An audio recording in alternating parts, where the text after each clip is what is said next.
day? They hope it wasn't stressful.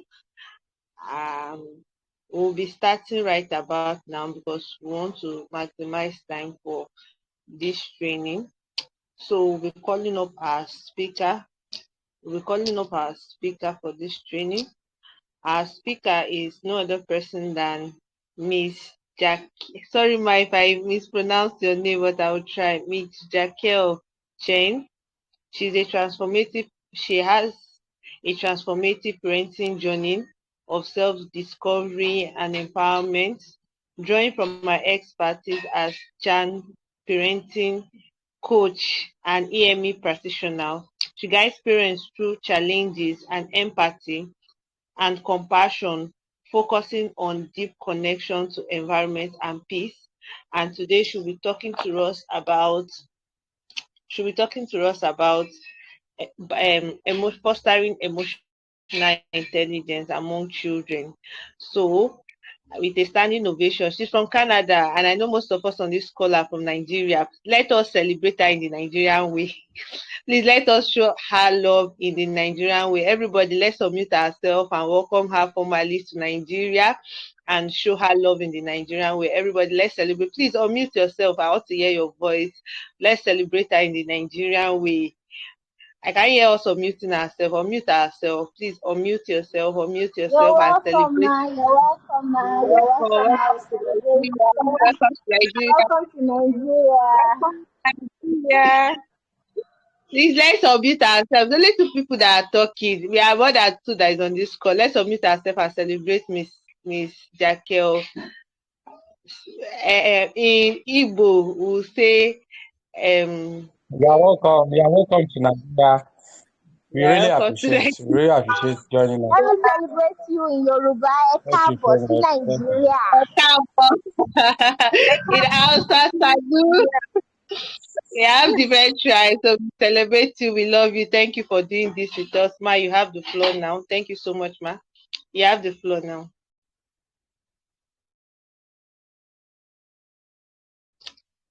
Hello, Miss Chain. You have the floor now.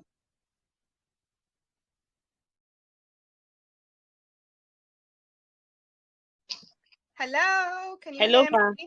Yes, Can you hear me? yes, we can hear you, Ma. We Can can you hear see you, me? Ma. Okay, great. And you're We seeing can me? see you. We can see you. You can see your screen. We can see you. You can't see me. Oh, okay. Let's see. Let's see. Video. Try to share your screen. There's a three button at the edge. Just click on it. Three dots. Then Are you you see seeing me clear now? the screen. Are you seeing me now? No. Still not There seeing is me. a three. Okay, do you see where your video is? You can click on the video. We can't see you. Or is it Okay. just me? There is a place where you see video. You can click on it. I see So, phone, screen, front camera, back camera. Let's see. but okay, we can see you now. We can see you better. We can see you. Okay, wonderful. Thank you. Oh my gosh, I'm so happy to be here. This is my first trip to Nigeria. Virtually, that is. Oh, wow. We're so happy to have you, ma. Thank you. I think it's after 7 o'clock your time. That's correct. Yeah. It's now, let me see, what time is it? It's now just after 2 o'clock my time. I'm actually tuning in from Ontario, Canada. So I'm 5 hours behind you. I thought it was 6 hours, but it's 5 hours. And I can see lots of people in the chat. I can see Manuela. Is it PC? I can't see the other names. How many of you are there? Have we got, is it like 10 or 20 people we've got? It's quite a lot, right? Yeah? Yes. Yes. Thank Okay. you. Well, thank you. So I'm delighted to be here. I've never been to Nigeria. I'm hoping one day to make it across. I've got lots of friends from Nigeria, though. I studied at university with friends from Nigeria. Two of my very closest friends are from Nigeria. And before I get into this really exciting topic of emotional intelligence, I must tell you, my friends have cooked me pounded yam. I don't know how you call it in your language, but they told me it's pounded yam. It's traditional Nigerian food.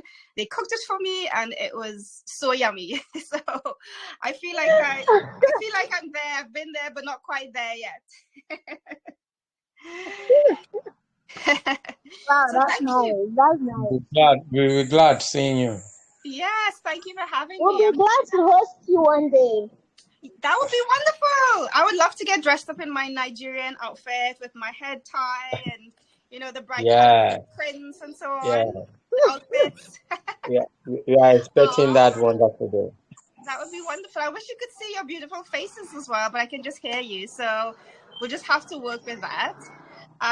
So here I am, Jacqueline. I'm all the way in Ontario, Canada. I'm just by way of a little background. I'm originally from Trinidad and Tobago, which is in the Caribbean. I don't know if any of you have been to Trinidad or have heard of Trinidad and Tobago. Has anyone heard of Trinidad and Tobago? Yes, Yes? I've No. heard about it. Yeah, Okay. okay. No. We all the way, like we're close to Jamaica, Grenada, Barbados, Cuba, that part of the world, the Caribbean region. So that's where I'm from originally. And I, by profession, I'm a lawyer. I've been a lawyer for like 20 years. I practiced in England, in London, England for a number of years. And then I went back to Trinidad. I practiced there, legal. I have a legal background there as well. And now I'm in Canada. I continue to do legal work. I'm a legal consultant here in Ontario. I'm also a certified parenting coach and educator. And that's something that's very new to me. So being in the parenting world, educating parents and advocating for the rights of children is something that's pretty new. I've been doing that line of work for just under 2 years. I started because I'm a mom. So in addition to all my other professional dealings, I'm a mother. So I've got 3 boys. Yep, not 1, not 2, but 3 boys. So you're probably thinking, wow, how on earth does she do it? Juggling work, legal work, parenting, coaching, and being a mom of 3 boys. Well, just to give you a little background on how I started in my parenting world and my parenting job, it really all started with me and my middle child. I have 3 boys, a 6-year-old, who's my middle child, an 8-year-old, and a 4-year-old. And my 6-year-old was struggling with his big emotions. So this ties in really nicely to the topic. We were getting complaints like from his daycare that he was aggressive. He shouts and screams and throws tantrums and just really didn't know how to regulate his big emotions. And when I say big emotions, I mean things like the anger and the frustration and so on. And he was lashing out quite a lot in school, and we got complaints. Of course, we were very anxious because we didn't understand why. We thought, was something wrong with my son? Like, is there something underlying that we need to address? Because with my first son, the oldest one, Josiah, the middle one is Giovanni. So my oldest son's Josiah, he's 8 years old. He was very different from my middle son. And we never had challenges with his behavior. When my second son came, that's when we started experiencing as a parent the challenges of parenting this child with deep feelings, who's very sensitive, who's quite explosive. And being the anxious mom that I was, I basically went on a quest to find a fix. I was like, okay, something's wrong. I need to fix my son. That's what my focus was, just trying to find a solution to fixing my son. So I was experiencing the anxiety. I was experiencing overwhelm and frustration and concern, all of these kinds of big emotions. And I didn't know myself how to deal with my emotions, like how to manage them so that I wasn't overcome by anxiety and overwhelm, to be able to show up for my little son. At the time, he was 3.5 years old, show up for him the way that he needed to be supported with his emotions. Because as you know, every child's different, right? And when we do some Q&As, question and answers at the end of the presentation, please, as we go along, if there are any questions that come up in particular, make a note of it, and then we'll deal with those later on. But I didn't know how to deal with him. And we tried to find a fix, but we realized, and I realized when I started my sort of conscious parenting journey 2 years ago, because of him and wanting to support him, that it wasn't about fixing him. It wasn't about finding some kind of diagnosis as to why he's having outbursts and why he's throwing tantrums and having meltdowns. It wasn't about finding a cure for anything. His expression of emotion at that age, the outbursts, it was normal. It was actually developmentally normal. I didn't know that. So when I found information and resources that helped educate me about dealing with emotions and big emotions in children especially, and managing me first and my emotions to be able to help support them in their emotional outburst, that was such an eye-opening experience. It was a shift, a massive shift from me being the anxious, overwhelmed mother wanting to fix her child to being a parent now who was intentional, who was serving my children with purpose, learning about emotional intelligence and what that meant. Because before that, I had no idea what emotional intelligence was or what it even meant. And that's because of my own childhood experiences. So, and many of you might be able to relate to this. Being raised back in the day, like I'm now 44 years old. So growing up in Trinidad, our parents were struggling. They were trying to make ends meet. They were literally trying to put a roof over our shoulder, food on the table, clothing on our backs, get us an education so that we can get out of the vicious cycle of poverty. So they were meeting our basic needs, our basic physical needs, to the best of their ability in the circumstances that they had and they were living in. But they weren't meeting our emotional needs. And that was a hard thing because growing up, I remember thinking, I'm feeling sensations in my body. I have like a heavy chest. I've got tingling in my hands. I've got a hot face. I'm feeling butterflies in my stomach. I have these sensations, but I didn't know what they were. I didn't know that they were indicators of feelings and emotions that were in me as a child growing up.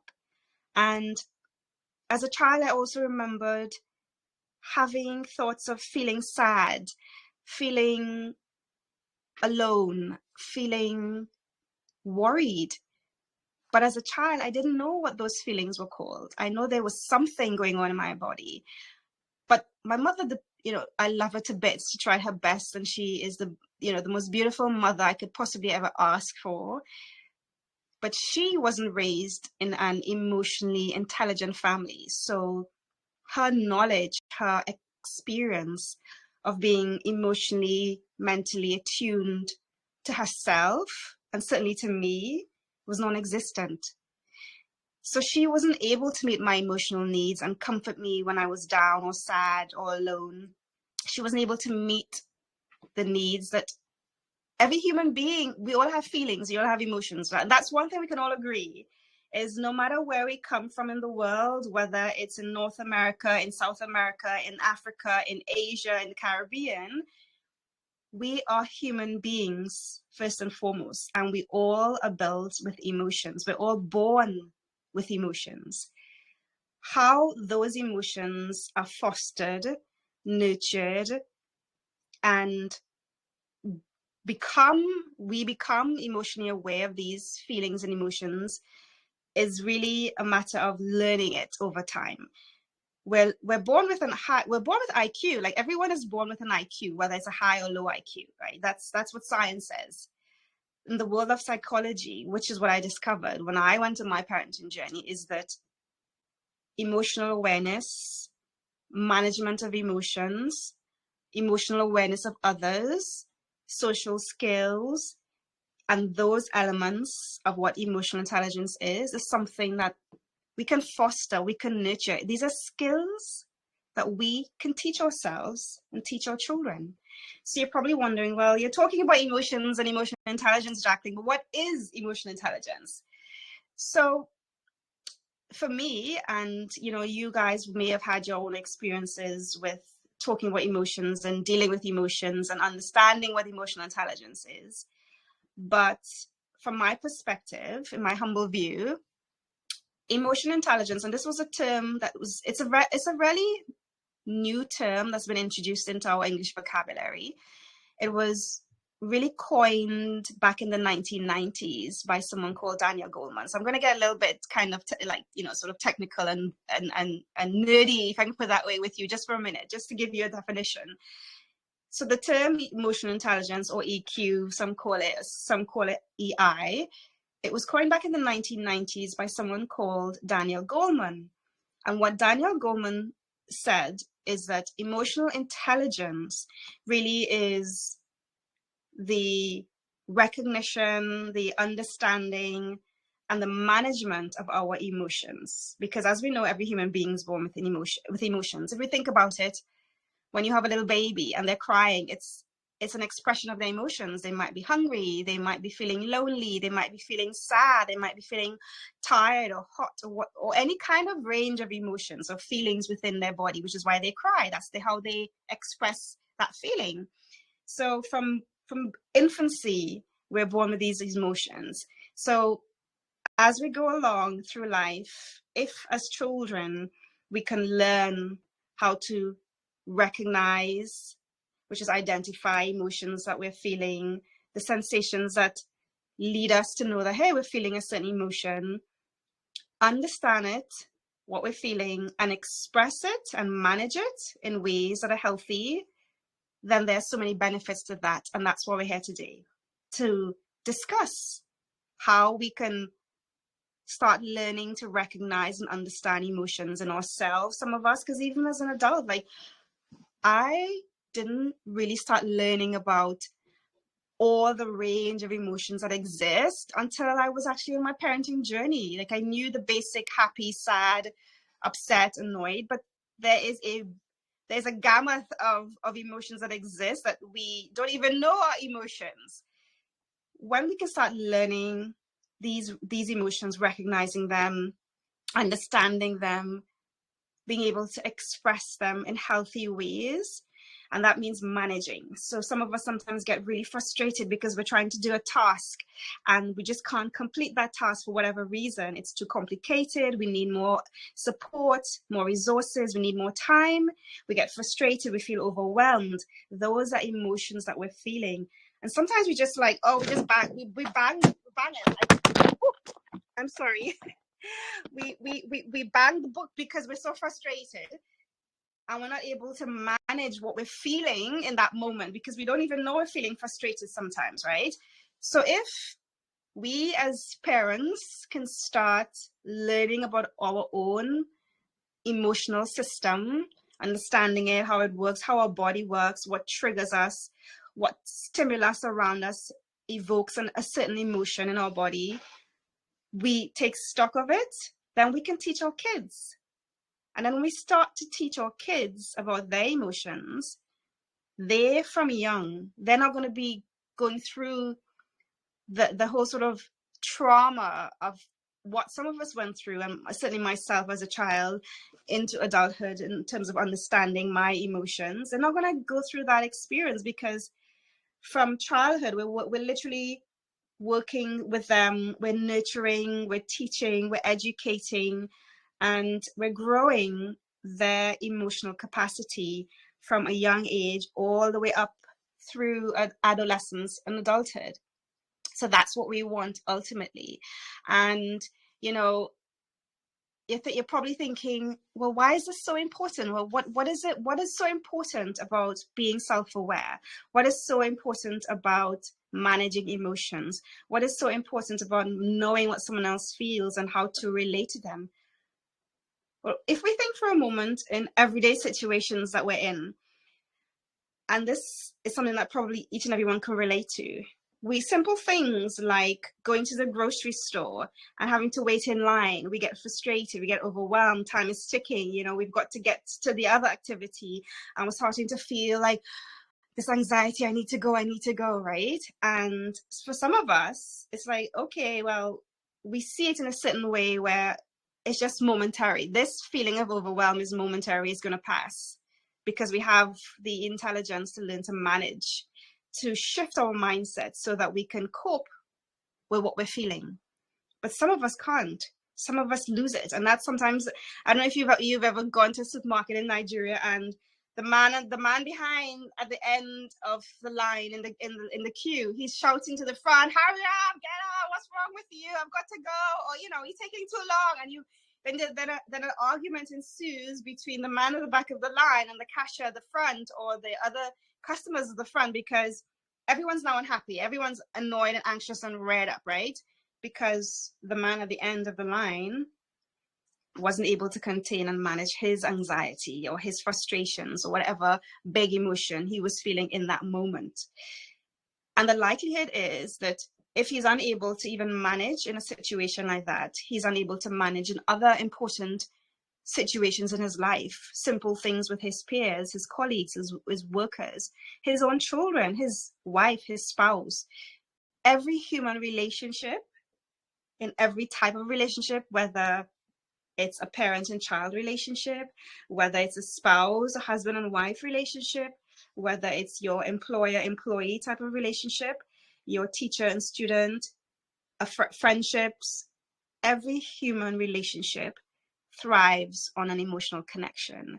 And if we can tap into and nurture and foster our children's emotional intelligence from young, what we're doing is we're setting them up for success in the future when it comes to the relationships that they have, whether it's a professional career relationship, it's a romantic relationship, it's relationship with friends and peers.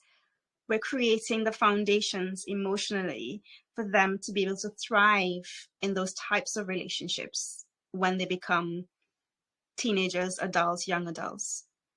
And I hope I haven't lost you. I hope you're all still there with me. Are you there? Say yes. Yes, Ma. very Yes, well. Ma, you're there. Following.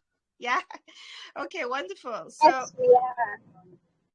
great. I know it's dinner time in Nigeria, right? So I'm thinking, some of you are probably wondering, I have to get on, Jacqueline. I have my dinner coming up. So thank you for bearing with me. And I hope so far you've gotten some little nuggets for you to keep, to jot some questions down.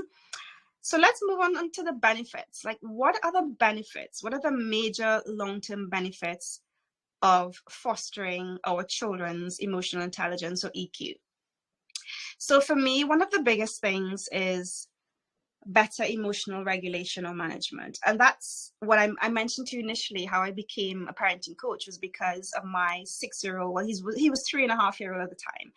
But so he started at 3.5, and expressing big emotions at 3.5 years old in a very dramatic, explosive way is pretty normal developmentally. So if you have a 4-year-old, a 5-year-old, a 6-year-old, a 2-year-old, and I know we have this thing called toddler terrible twos. Well, it's not that the child is terrible, because no human being is born terrible, and certainly not a 2-year-old. A 2-year-old doesn't have the mental capacity to say, I'm going to be mean today. I'm going to make my mother and my father's life a living hell, and I'm going to have a tantrum.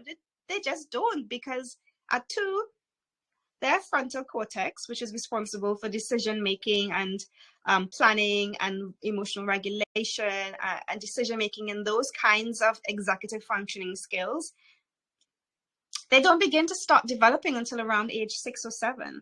So until they're that age, they're going to explode. They're going to throw tantrums. They're going to, because they're figuring the world out, right? They're testing boundaries. They're trying to see where their parents are at and what buttons they can push to get a reaction, and that is totally normal. So when my 3.5-year-old was expressing his emotions in big ways, I just didn't know what to do. I thought, okay, I'm going to put you in a timeout.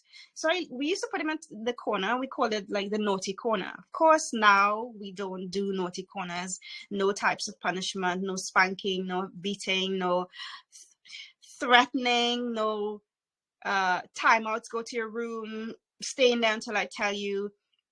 So anything that's like is tantamount to a punishment, we avoid. Like, we just don't do it, because it really teaches our children nothing. So back then, what we were doing is we were sending him to the corner to help him manage his emotions. And guess what? It didn't work. because the emotions were still there. He was still having the tantrums. He was still having the outbursts. He was still throwing and hitting and hurting because he didn't know how to manage his emotions. And that is pretty normal. But at that age, what's important is we as the parent, we model to him. So we're showing him by how we do it, how to manage his emotions. So in those instances, for instance, when I started my parenting journey and I learned the tools, how to manage my emotions and then how to support him with his emotions, it was a matter of modeling to him first and foremost. So I'm the leader in my home. I lead by example. So I'm doing the deep breathing. I'm grounding myself literally when he is throwing the tantrum. I'm trying my best to manage my emotions. Sometimes I do jumping jacks. I literally jump up and down. So I'm showing him how to manage the anger and the frustration by doing the jumping jacks. Because when we do physical movement, whether it's jumping on the spot, jogging on the spot, whether it's jumping jacks, whether it's push-ups or sit-ups, anything that's physically moving the body helps to regulate the nervous system, the nerve at the back of your head that contributes to the nervous system and the trigger of the nervous system, which then sends us into the whole frustration, anger, and so on, that leads to the behavior of the hitting and the throwing and the biting and the back chat and those sorts of things. So I would literally teach him how to express that emotion, right? By breathing. I'm showing him in the moment, but I'm also saying things like, I see you're frustrated. I see you're angry. I understand you're feeling angry because you want another cookie and it's not snack time. So I'm saying to him, I see you're angry. What I'm doing there is I'm teaching him anger, what type of emotion anger is. I'm teaching him frustration. I'm naming it. I'm labeling it, basically. So I'm teaching him the name of the emotion. I'm identifying it, and I'm telling him, hey, I'm validating that it's okay to be angry because nothing's wrong with being angry. Everyone feels angry at some point, whether we admit it or not, right? We feel angry. It's how we express it. It's how we deal with it so that it doesn't hurt us and hurt others. So by me teaching him how to regulate his big emotions of anger, frustration, disappointment, and annoyance, and so on, in a healthy way, by the breathing. Sometimes I would say, you want to hit? Mommy's not willing to be hit. Here, hit the pillow. So I'm literally giving him a replacement tool or replacement thing to hit instead of hitting me. That way, I'm teaching him how to regulate. Because when we get the anger out of our body, we're regulating, we're managing. Anger is there, it's pent up energy, it's negative energy. We just need to get it out of our body. If we try to suppress it, as we have been told to do many years, like back in the days, traditionally, anger was seen as bad. It's a sign of weakness. When you're angry, something's wrong with you. But hey, guess what? Everyone feels angry at some point or the other. It's a normal emotion. No one wants to feel angry, but we feel it because we're humans. We're not robots. So when we feel it, we want to let it out. But we want to let it out in healthy ways. How do we do that? So we're teaching our children how to regulate their emotions. And for some of us, that's what we need to do still. So my husband, he was spanked by his dad. He was beaten, he was spanked, he was beaten, he was spanked. He was like, the things that he shared with me, I just couldn't be like, wow. Threats to chop. It's just really gruesome stuff. So he grew up feeling very emotionally dysregulated, very anxious, very on edge all the time. So when he was parenting my 3.5-year-old, now 6-year-old, he was always triggered because he just didn't know how to manage his emotions. He didn't know that what he experienced as a child was showing up in his own parenting and his own body, that he was being triggered. And when he was triggered, he was reacting. Yeah, he's reacting to my son. So if he reacts, my son will continue to react. He's learning to calm. He's learning how to breathe. He's learning how to step back and say, okay, mommy's feeling really, daddy, well, him, Papa's feeling really frustrated. Papa just needs a moment to stand back and just to calm my body and come back to you. So imagine that as an adult, we're learning that, many of us as parents who are still struggling to understand our big emotions or feelings because it was never fostered as children. Yeah. So him and I are learning it as we go along in this beautiful journey of parenthood. So we're teaching our children whilst we're teaching ourselves how to manage and regulate our emotions, the anger and the frustration. I say to him, go in the toilet, close the bathroom, close the door, scream it out if you need to release. So in our home, we're like, okay, there's no suppression of feelings. There's no suppression of emotions. It's about getting it out in healthy ways, talking it through. That way, what we're doing is we're teaching our children how to become self-aware, which is another benefit of emotional intelligence. We're teaching them to become emotionally aware of themselves, of what they're experiencing. So they will know, okay, I'm feeling a certain way. What am I feeling? How do I manage this? And we're teaching them as we go along, as we're teaching ourselves. So for me, that's one of the major benefits of fostering emotional intelligence, because therefore our children, as they grow into adulthood, will have a better emotional regulation system.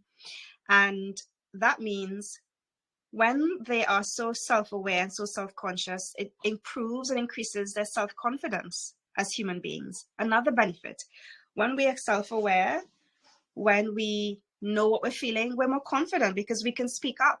We can say, hey, I'm feeling frustrated because of X, Y, and Z. I need ABC, and this is what I need to do to get ABC. So the awareness of these emotions, of these feelings, and the ability to speak it aloud, because many of us, if you think about it, and this might relate to you as well, growing up, we didn't know how to speak up. We weren't allowed a voice to speak up. We were like, children are seen but not heard. So you don't speak up unless your parents say you can talk. We were completely kind of controlled by, and our parents helicoptered us, so to speak. So we never had a voice. But children who are emotionally intelligent and whose emotional intelligence have been fostered and nurtured from young, they are self-advocates. They grow up being more able to advocate for themselves and to speak up. So therefore they have higher self-confidence, which is what we want in our children. These are our future leaders, right? So we want our children to be able to speak up and say, no, well, I don't agree with this. This is what I think. This is how I feel. But we want them to do it in healthy ways.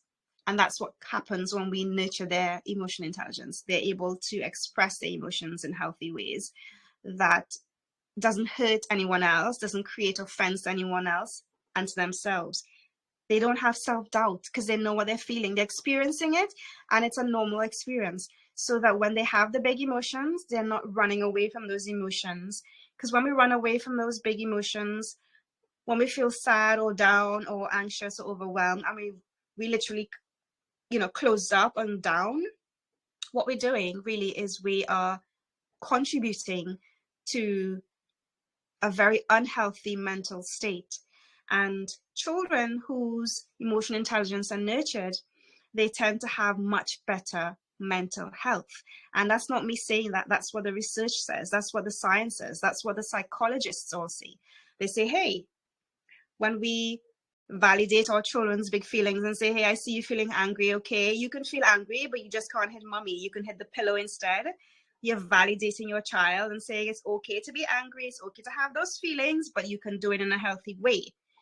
What we're doing is we're not creating any self-doubt in our kids. We're not saying to them, something's wrong with you. We're actually saying, I get you. I see you. I'm here for you. I'm with you. I love you. I support you.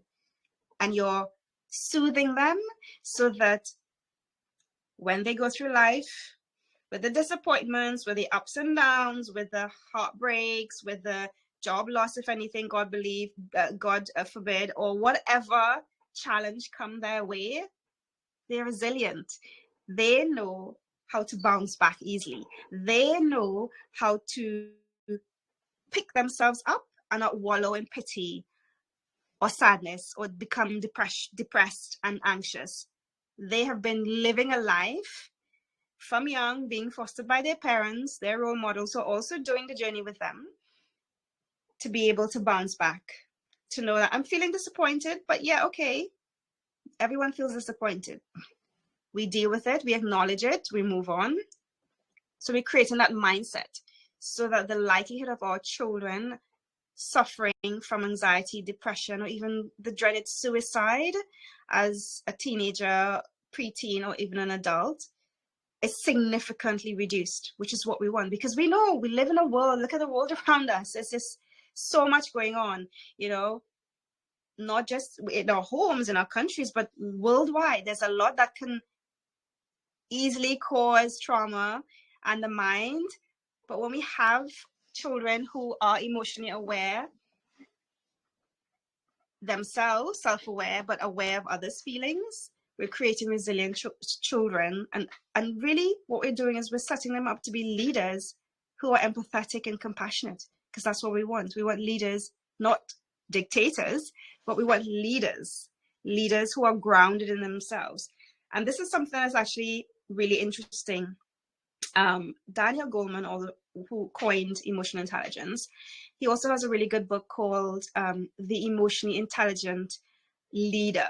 And it's a really good book. It's really tiny. So if you ever can get the chance, and I think I have it on my bookshelf somewhere. I know it's there somewhere. Yes, it's right there. This little pink book. The Emotionally Intelligent Leader. So what he says in this book is that in the workforce, in the world of the work, the business side of things, everyone has a high IQ now. Everyone's born with intelligence. Everyone, has this capacity intellectually to stand out. But what really distinguishes the top leaders, or distinguishes a truly effective leader, and I say effective, not good or bad, but effective leader, is one who has a high EQ, not just the IQ, because everyone has a high IQ. But if you can find someone amongst the candidates who has a high emotional intelligence, or EQ, that's what sets them apart. Because think about it. You're emotionally aware, which means you're more likely to be able to ground yourself. You're not the kind of leader who's going to be in a huff and a puff when you get angry, storm out of meetings, and you leave everyone feeling demoralized, or you're leaving your staff feeling really upset and confused and worried and distraught.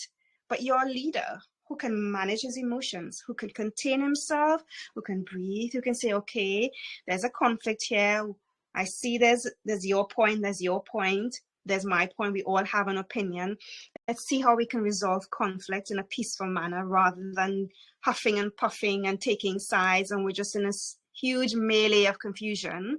But you have a leader who can lead, right? And that's what a high EQ does. It encourages, fosters, nurtures, and builds leadership qualities where our leaders are empathetic and compassionate and kind and patient and understanding. And that's what we want for our children.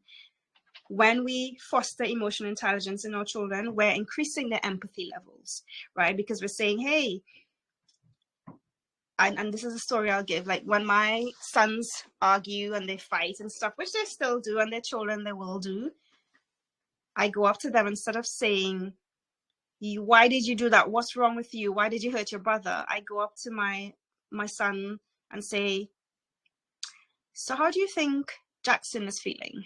How do you think he might be feeling? Do you see how he's feeling? He's crying. He's upset. How can we make it better? How can we help Jackson to feel happier again, so that he's not crying, he's not upset? So I don't go in to say, I saw you hit your brother, you terrible, horrible child. I go in and I say, I saw your brother being hit. He's crying. How can we make it better? He's upset. You can see. So what I'm doing is I am encouraging empathy. I'm encouraging him to understand what his brother is feeling, and to know, oh, actually hitting hurts. His brother is sad. How do I fix that? How do I make it better? So then I'm encouraging him now to find a solution to the problem. So that's dealing with conflict resolution. So when we foster emotional intelligence in children, we're helping them to become people who can empathize and who can resolve conflict. And that's what you get those are two more benefits of fostering emotional intelligence in children. And generally, what the statistics and the science shows is that children who have a higher EQ tend to be more successful academically as well, because when a challenge comes, when a hard exam comes and, you know, they're disappointed, they know how to bounce back more easily because they're used to experiencing and feeling and not being judged for having those emotions and expressing those emotions. Yeah. So like my oldest son, he got like 99% in his scorecard recently, the end of the last term. And before that, he'd got like 100%. So he dropped a little notch. And I said to him, oh, okay, you did really well. You got 99 out of 100, or whatever it was. I noticed it was a little bit lower than the previous time. And he's like, yeah, but it's still really good, right, mommy? And I was like, actually, you're right. It's still really good. So although you could tell he was a little bit disappointed, I didn't make him feel worse, right? I didn't make him think, oh, something's wrong with getting a lesser mark. I said, still very good. You know, we have a couple of things to work on. Let's see how we can fine tune those things for next time. But he bounced back. He was like, okay, my mom's not upset with me. She's not judging me and thinking, oh, something's wrong with me because I've dropped a notch in my grade. And that's what we want. We want children who can know that it's okay to have disappointments, because disappointments come. And they have a parent who's supporting them along the way and not judging them when they have a feeling of emotion, of disappointment. I remember seeing a lot of my little boy cousins growing up in Trinidad, and they would get beaten so badly, some of them by their dads. And, you know, the dads would say, the children are crying, the boys are crying, and the dads would be like, well, what's wrong with you? Why are you crying? Well, as a child, I didn't know what was happening. But as an adult, and I'm reflecting as a parent now, well, of course they're crying because they just got spanked. So why are you asking them why they're crying? So whenever they were asked why you're crying, they would wipe their tears up really quickly and shut their mouths, because they didn't want to be judged or to be shut down anymore, or to be ridiculed or shamed for crying, right? And, you know, as a parent of 3 boys, for me, I have a passion even more so, because I want to see boys thrive, and I want to see them become men who are part of the bigger solution of the problems that we face in many ways, where the men are supposedly the ones that are the aggressors, right?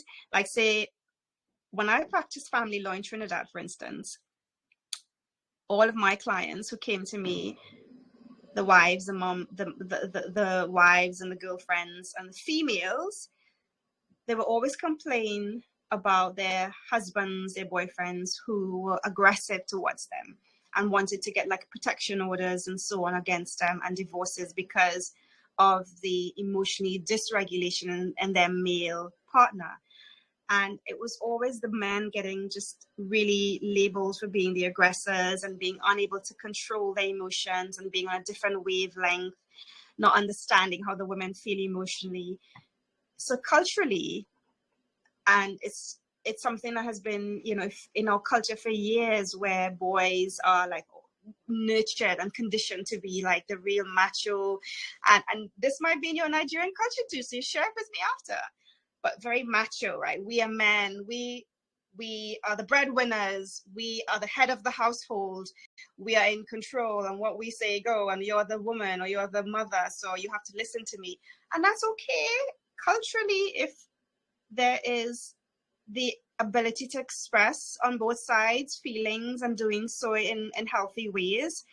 But then in our culture, it's like the men were told not to cry and not to and to suck it up. That was something I heard all the time. Suck it up. What's wrong with you? You know, are you a girl? Something. It's like, that's not how I want my boys to be raised, where they feel that they can't express their feelings and they can't cry if they want to.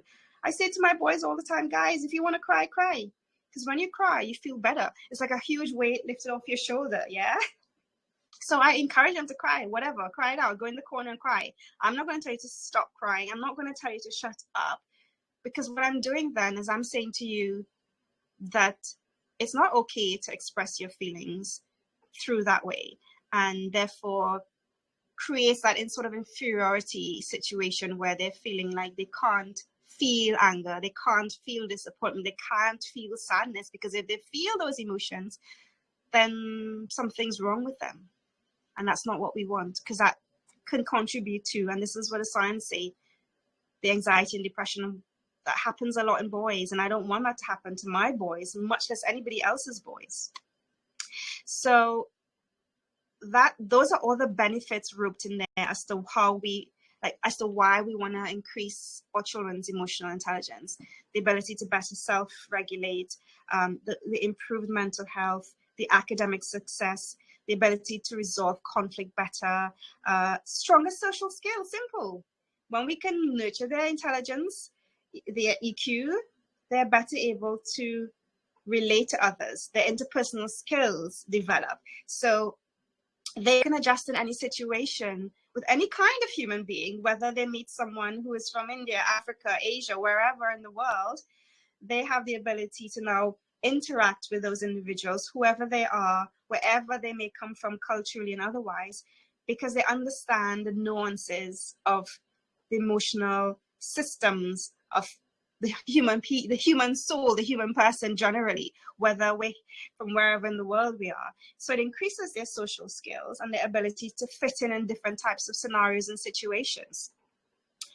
Again, another benefit of why we should foster their emotional intelligence.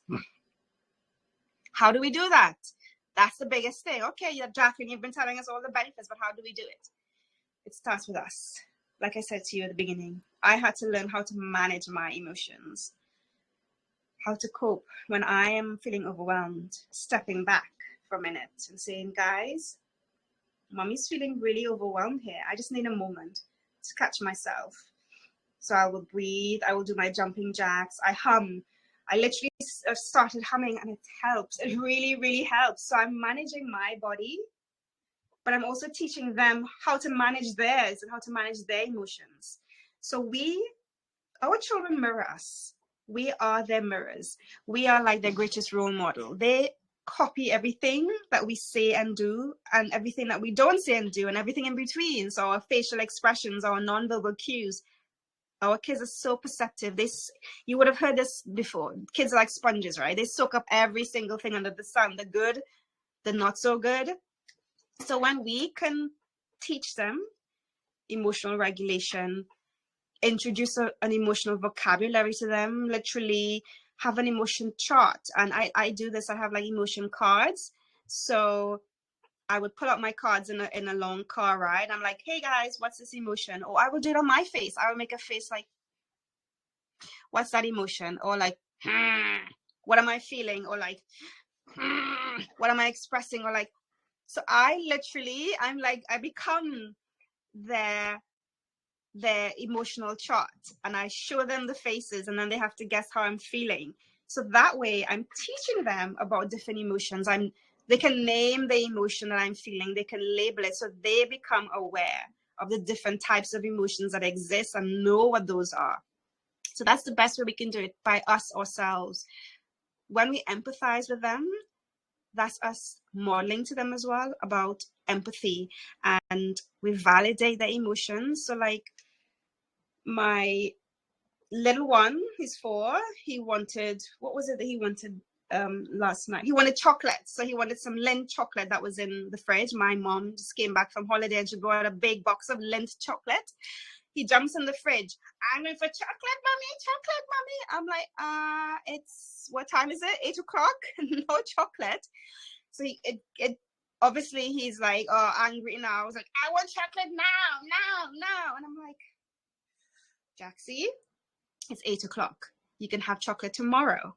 I understand you're disappointed. I get it. You want a chocolate now. Like, wouldn't it be lovely to have chocolate all day, every day? Ooh, if we're living in a chocolate world. So I'm validating his feelings. I'm saying you're disappointed you didn't get chocolate. Wouldn't it be lovely? But no chocolate tomorrow. So he just went through the motions of ranting and raving and jumping around on the floor like a bunny or whatever. He eventually calms down because I'm right there with him. I'm in a safe space. I created a space, a non-judgmental space where he can just rant and rave and, you know, kick up in the air and just let it all out and be angry and annoyed. So I validated how he was feeling. I said, it's okay, you feel a certain way. So I'm teaching him how to validate as well. So everything I'm teaching him, he's going to learn, and then he's going to pass it on to his children and whoever else, yeah? Encouraging empathy. So when I say to him, I understand how you're feeling, I'm teaching him how to empathize. I get it. It's sucky. It's really sucky, yeah. Wouldn't it be nice to have chocolate? Problem solving. When we teach children problem solving, that's a great way to foster their emotional intelligence. My kids are playing, they fall out, they're angry with each other. So one throws the cards on the floor, the other one throws it there. And I'm like, okay, so what's going on here? I can see you're angry. I can see you're angry. How are you feeling? How are you feeling? What were you thinking? What were you thinking? How can we find a way so that you are happy and that you're happy? How can we do this differently next time? Instead of throwing the cards at each other, how can we find a middle ground where we don't do that? We meet each other where, in terms of where you're feeling and how you're feeling, and communicate to each other. Hey, I'm feeling annoyed because you tried to cheat on me. Or hey, I feel really frustrated because you're taking a car that doesn't belong to you. So I'm teaching them how to resolve the conflict by expressing emotions and saying what your needs are. Yeah. And sometimes I don't have to even do it. Like, I've seen my sons do it themselves, and they're negotiating and they're bargaining and compromising with each other. And I'm thinking, oh, I just need to stand back and look at you, because everything that we're working on with you is coming to fruition. I can see you guys negotiating with each other. You're talking it through, you're bargaining, and you're reaching a civilized resolution, a peaceful resolution of whatever conflict that would have or just could have arisen between yourselves. And I do it in a safe space, right? If I go in there charging, trying to be the big bad wolf, it's not going to work. They're not going to be receptive. I have to make them feel like it's okay to have differences and disagreements. It's just how we can resolve these in amicable ways without hurting each other's feelings. Yeah.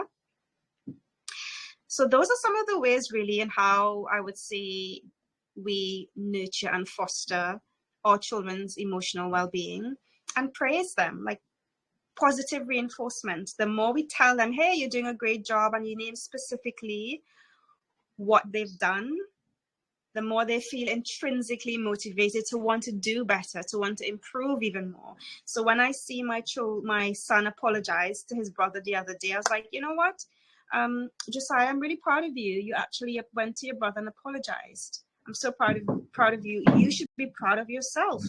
So I praised them specifically. I saw you apologizing, and I'm proud of you, and you should be proud of yourself.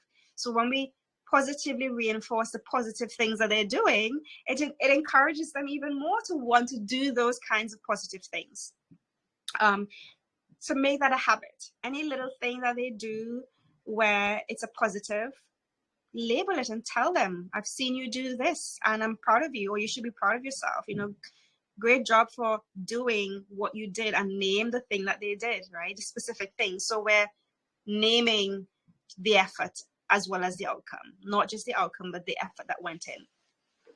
So that's pretty much it for me. I think I've been talking for almost an hour. I hope you guys haven't fallen asleep. And now I would like to say in closing, before the questions come, that becoming so self-aware and emotionally attuned to myself, I am better able to get cooperation at home.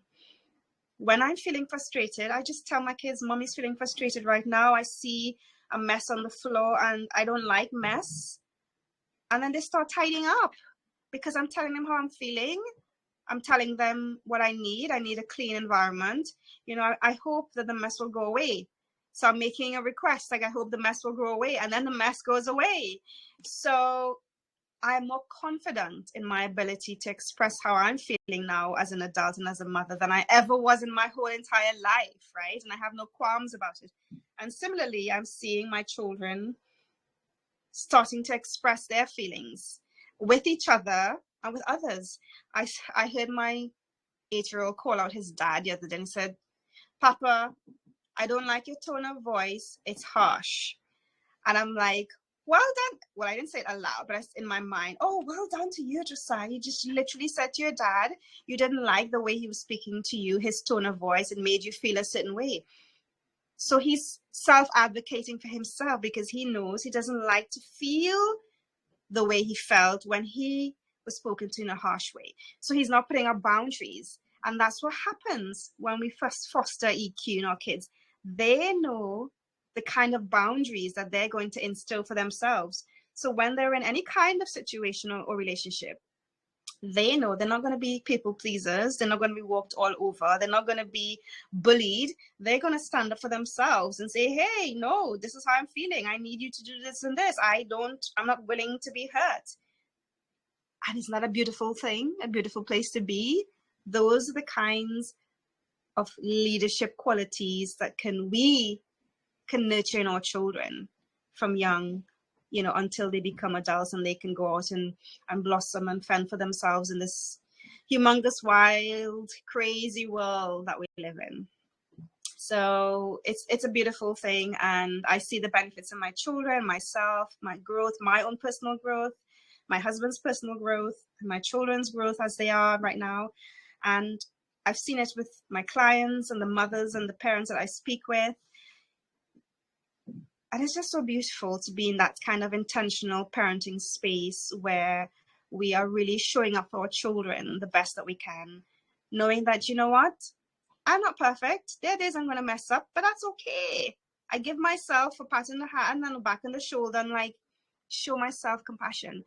And to be able to show myself self-compassion, it means it takes a lot of self-awareness, forgiveness, empathy, being in tune with my own emotions. And a lot of us parents, we fall into that guilt trap, don't we? Where we're feeling terrible, we did wrong, we didn't do what we're supposed to do. But you know what? Knowing that you're doing the best that you can in your situation, that's all you can do. And that's what our kids want. They don't need a perfect parent. They don't want a perfect parent.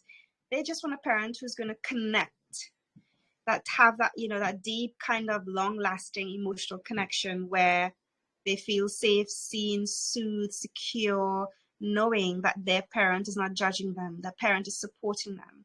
And that's what happens when we foster our own emotional awareness, and similarly that of our children. So that being said, any questions? The floor is open. Please share your thoughts.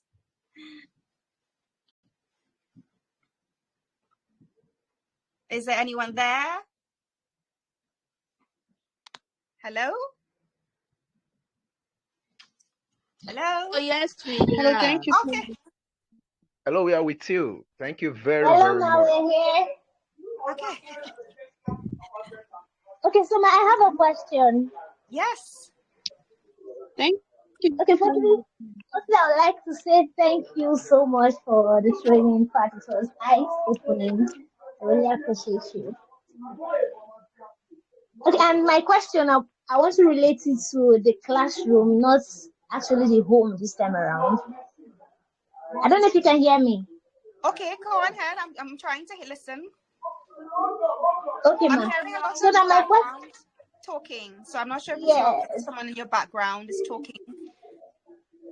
Okay, please give me a second. Let me change my location. Sure.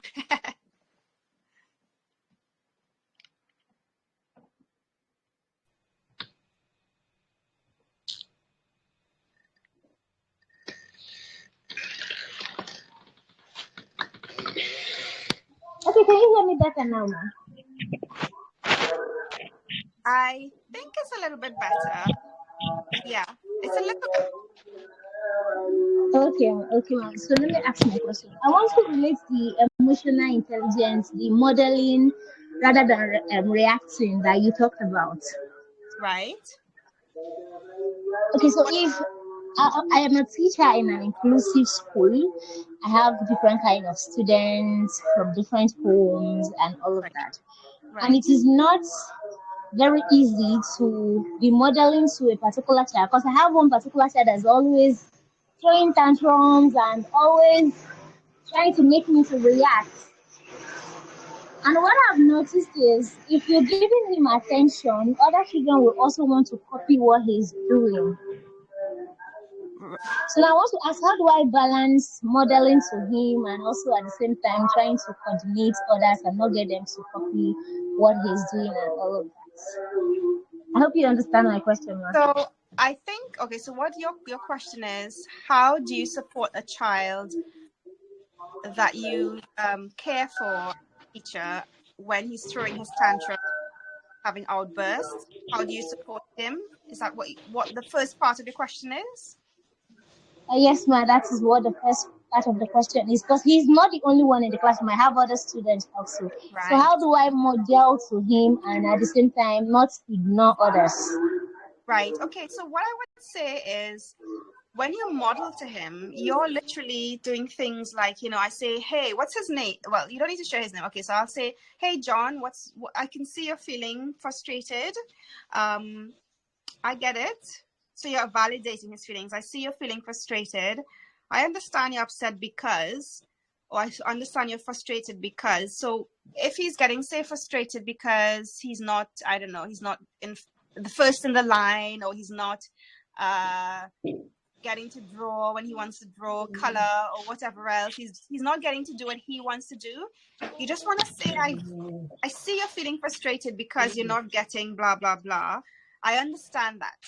So that's the first part of it. So you're validating and acknowledging what you're seeing from him, which is that he's feeling frustrated or he's feeling annoyed, and I understand you're feeling that way. But if he's then going on to say hurt others, or he's throwing things around, or he's smashing stuff up, you want to say then, and this is where you want to say, that makes me feel really concerned. I'm concerned that others might get hurt, and I need to keep everyone safe. So you're not telling him, oh, you're a bad boy, what are you doing there? What you are doing is causing others to feel unsafe. You're taking the word you out of any phrases, any comments. You're not saying you to him, because then he's going to go into the defense mode. So you want to say, I see you feeling frustrated. I see you feeling upset because of blah, blah, blah, blah. I'm really concerned because I want everyone to be safe, and I need to keep everyone safe. So then if he's feeling frustrated or annoyed and he wants to throw things, I'm going to have to take you over here where you can be safe, and you stay with him until he calms down. If he wants to hit, give him a toy, a stuffy, like a plushy toy to hit. You give him a pillow to hit, something that he can just get his anger out on and just release. Tell him to do some jumping jacks or count to 10. Let me help you breathe. Breathe with me. Here, John, breathe with me. I'm here for you. Breathe with me. And you breathe. You're breathing with him, right? And he's seeing you. So you're modeling to him how to breathe and manage and to calm his nervous system down. And when you do that, you have the other kids who will see you. So when they see you now, they're learning through seeing you model to John. Does that make sense?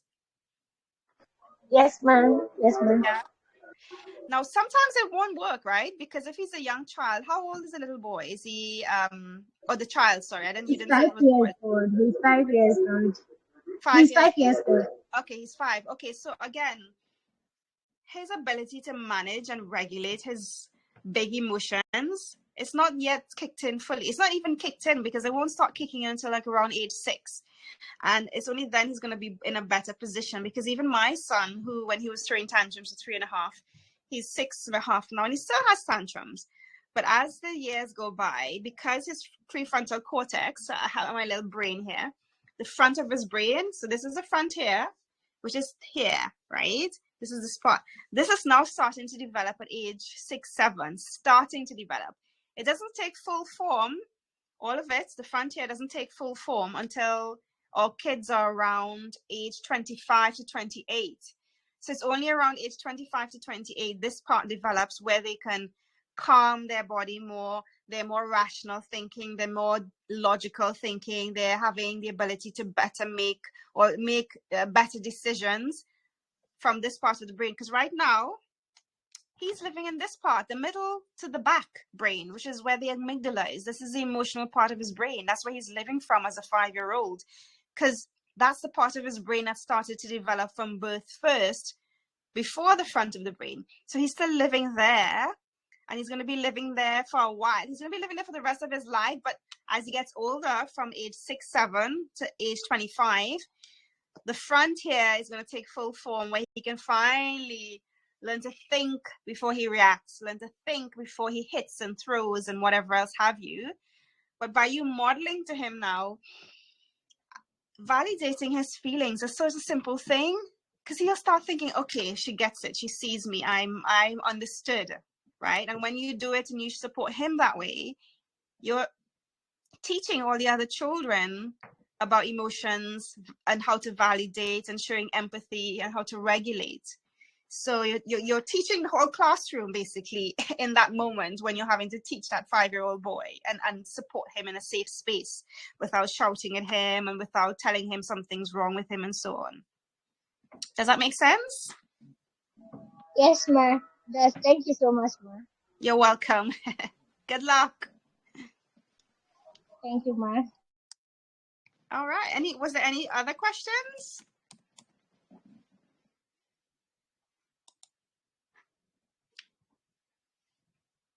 Anyone else? No? Okay. If there's nothing else, then you guys can follow me. Go on to Instagram and you can start following me. If you guys are on Instagram, you can get lots of parenting insights and tips and strategies on there as well. At Jacqueline P. Cheng. So it's my name, Jacqueline P. Cheng. If you look me up on Instagram and Facebook, I'm on there. I'm on TikTok as well and LinkedIn. So find me, hook me up, follow me, have questions on there, DM me. I'm happy to answer your questions. Just let me know that you met me through the parenting education conference, led by Lilysoya, and then I will know, oh, that you're one of my peeps. So I'll be very willing to answer any questions that you guys have on social media when you private DM me at any point. So yeah, I'm so happy to be here. Thank you for having me. I really hope this was insightful. Thank you so much, ma. Yeah, I hope you guys got So yes, ma. Thank you. Everybody, let's celebrate. Let's celebrate. Yeah, thank you. Thank you so much, What ma. an insightful session. Love you. I hope to see you guys sometime in Nigeria. I hope to see you in Nigeria, ma. Thank you. Have a blessed night. And you too, Oh, ma. you can also Bye. find me on my website. You can also find me on my website, JacquelinePcheng.com. So you can also get me on there, JacquelinePcheng.com, or on Facebook, Instagram, Facebook, and LinkedIn, Jacqueline P. Cheng. Okay, have a great night. Bye-bye. Bye, Thank ma. you, ma. Bye, ma. Thank you. Bye. Okay. Good night. Oh, thank you everybody for joining in for today's training. Thank you so much. We have this training every second Saturday, but because she wasn't free on Saturday, that was why we moved it to today. So we'll see you next time. Thank you so much. God bless you. Bye-bye. Bye, ma. Good night, ma. Good night.